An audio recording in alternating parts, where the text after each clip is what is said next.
This is India, a country with a rich history and heritage, a vibrant democracy, a burgeoning economy, and filled with people striving to make their lives better. But India wasn't always like this.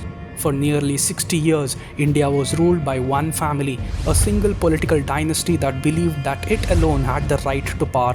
It was this family that kept India in the dark days of tyranny, poverty, corruption, scams, and other ills. But times change.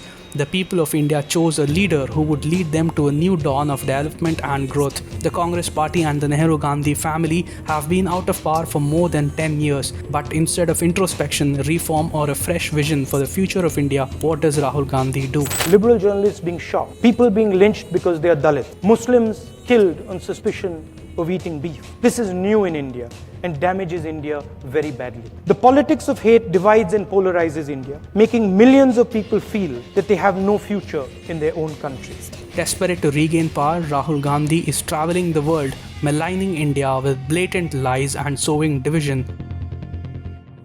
The fight was crystallized in the election when millions of people in India clearly understood that the Prime Minister of India is attacking the Constitution of India.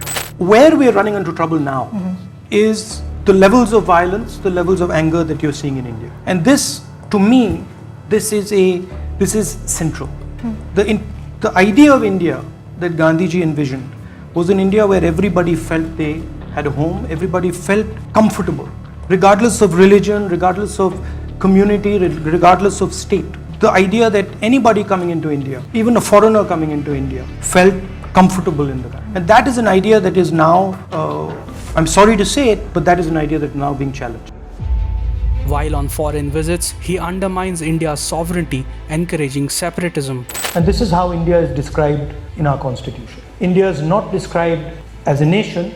In our constitution, the line is, India, that is Bharat, is a union of states. The song basically describes India as a union of states, very much like the United States. So often people say, oh, we share the fact that we are the two biggest democracies. But we share another very important fact, that we are both union of states. The United States, whose national anthem we also played, and in our constitution, it's clearly stated, India, that is Bharat, is a union of states. Rather than unite, he seeks to divide. He divides Indians on the basis of gender. It starts with a bad attitude Indian males have towards women. And I don't mean every single Indian male, but a large number of Indian males' attitudes towards women is just, it's ridiculous. So it starts there. And it's a particular way of thinking about women. And we see it in the political system, we see it in the business system, we see it everywhere.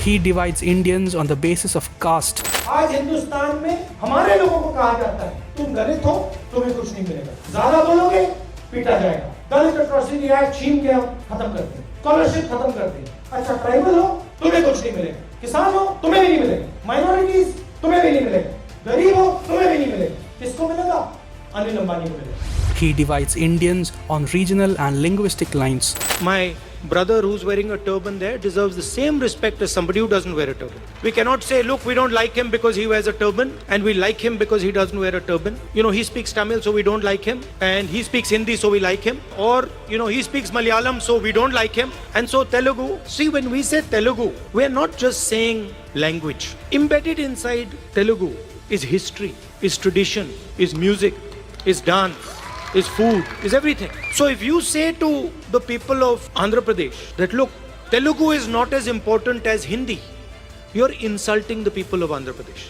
Because you're saying to them that your history is not important, your tradition is not important, your food is not important, your music is not important, your forefathers are not important. And this is the simple battle that is being fought in India. He divides Indians on religious lines. The fight is about whether he, as a Sikh, is going to be allowed to wear his turban in India, or he, as a Sikh, is going to be allowed to wear a kada in India, or he, as a Sikh, is going to be able to go to a Gurdwara. That's what the fight is about.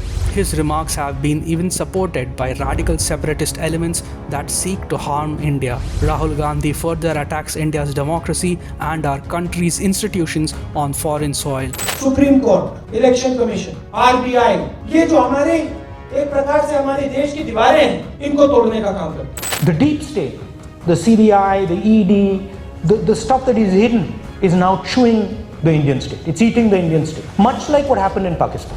Rather than build something positive for India, he tears things down with negative rhetoric. We are now fighting the institutional structure of the Indian state. India is not in a good place. The BJP has spread kerosene all over the country. You need one spark and we'll be in big trouble. He tells foreign nations that democracy is failing in his homeland, undermining the very system that brought his own family to power. He spreads distrust and discontent, but here's the truth. Democracy is about the people, not dynasties. It's about the choice of the people, not entitlement. Why is Rahul Gandhi running to foreign powers?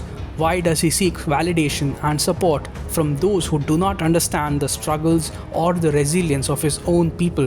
Why does he seek foreign intervention in his own country? Instead of lifting his country up, he is asking others to pull it down. Is this leadership or is this betrayal? Rahul Gandhi is playing a dangerous game. In a bid to divide and conquer, he is exploiting the fault lines of class, caste and gender, tearing at the very fabric of our nation. Instead of building bridges, he is setting up barriers, hoping that division will bring him back to power. But we the people of India are smarter. We know that the strength of our country lies in unity, not in the divisive politics of the Congress. Rahul Gandhi's family ruled over India for nearly 60 years but failed to shape the nation. Instead of focusing on India's growth and progress, Rahul Gandhi is seeking to tear our country down in the eyes of the world. He is a man clinging to his lust for power, a man who is willing to sacrifice national unity for his own ambitions. The future of India belongs to those who build, not those who break. It belongs to those who inspire, not those who divide. The people of this nation deserve leaders who look ahead, who embrace unity and who believe in their strength. The future of India does not belong to Rahul Gandhi and his divisive politics.